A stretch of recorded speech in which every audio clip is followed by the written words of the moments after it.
British counter-terrorism police are investigating a stabbing attack on a London-bound passenger train Saturday evening. At least 10 people were hospitalized, 9 with life-threatening injuries. I want to bring you the press conference from the police. We'll listen in here. My thoughts are with the family and friends of those who've been affected and those who are injured.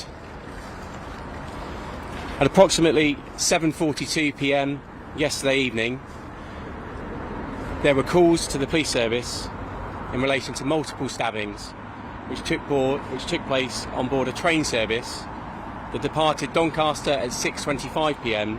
and was en route to London King's Cross station. Officers immediately attended Huntingdon station alongside paramedics, where armed police officers from Cambridgeshire Police boarded the train and arrested 2 people. Within 8 minutes of the 999 call being made, 2 men were brought into police custody, where they remain this morning. I can tell you that these are the first male, a 32-year-old male, a black British national, and a 35-year-old man, a British national of Caribbean descent. They were both arrested on suspicion of attempted murder. Both were born in the United Kingdom. As stated, they remain this morning in separate police stations for questioning. 10 people were taken to hospital by ambulance, and another person self-presented later that evening. While 9 were initially believed to have life-threatening injuries, following assessment and treatment, 4, thankful to say, have been discharged. However, 2 patients remain in a life-threatening condition. British Transport Police declared a major incident yesterday, and counter-terrorism policing were initially supporting our investigation. However, at this stage, there is nothing to suggest that this is a terrorist incident. This is a British Transport Police investigation, and we continue to work to establish at pace the full circumstances and the motivations that have led to this incident. At this early stage, it would not be appropriate to speculate on the cause of this incident. As you can see, the station this morning remains closed. However, we expect trains to be passing through the station this morning. Passengers will see a high visibility presence of police officers at stations and on trains throughout today, up and down the transport network. Our officers are there to reassure the public and to address any concerns they may have. I'd like to thank the public personally for their patience and their cooperation. Yesterday evening, which has already greatly assisted our investigation through the help the public have tendered, as well as the multi-agency response partners from colleagues in other blue light services. I'd like to extend my thanks to our colleagues within Cambridgeshire Police, the East of England Ambulance Service, Cambridgeshire Fire and Rescue Service, and counter-terrorism policing. And finally, I'd like to appeal for anyone that's watching who has information connected to yesterday's incident, however big or small you feel that may be, that has not yet spoken to police, to make contact. You can do so by texting the British Transport Police on 61016, that's 61016, quoting reference 663 of the 1st of November 2025. Thank you very much. Were there suspects known to the police? I won't be taking any more questions, but thank you very much. Did they get some police work? All right, we were listening there to the superintendent of British Transport Police in the wake of that stabbing on a London-bound train. He said that there were 2 men taken into custody. We got some more details, a 32 and a 35-year-old man, both British-born. He gave an update on the injuries, now 2 considered life-threatening, and he said there was nothing so far to indicate terrorism. I want to get more now from our correspondent who is with us here. Nick, what did you make of what was said? What did you take from it?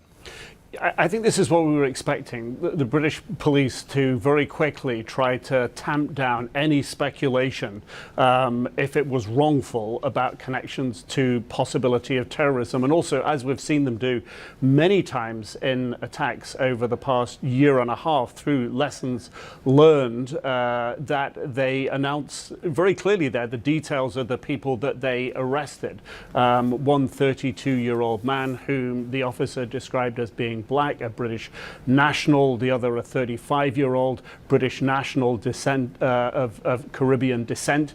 He said both born in the UK. That's really become a sort of an MO of the police to put a stamp on this and say, this is who we believe the alleged attackers are.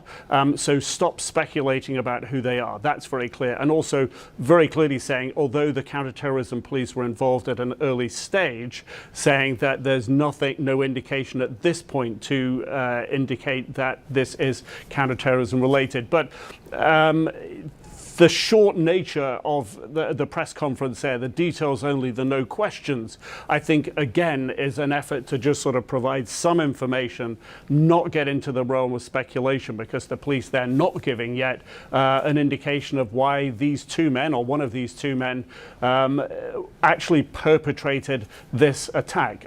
Interesting, he said that both men were held at different police stations.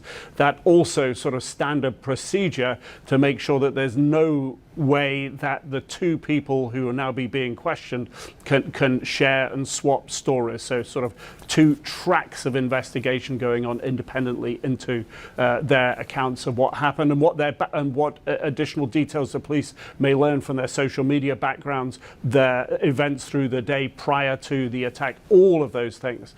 But it was quite a short press conference, only a few details, and of course, as you say, a recap now on the number of casualties. Initially 10 injured reported, 9 reported with life-threatening injuries. 4 people, he said, now been, thankfully, he said, discharged from hospital, and only 2 remaining in life-threatening condition. Very serious in of itself, of course. Yeah.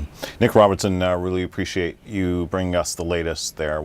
Now, for more perspective on this, we're joined from London by Dal Babu, a former chief superintendent for the Metropolitan Police. Thank you so much for being here with us.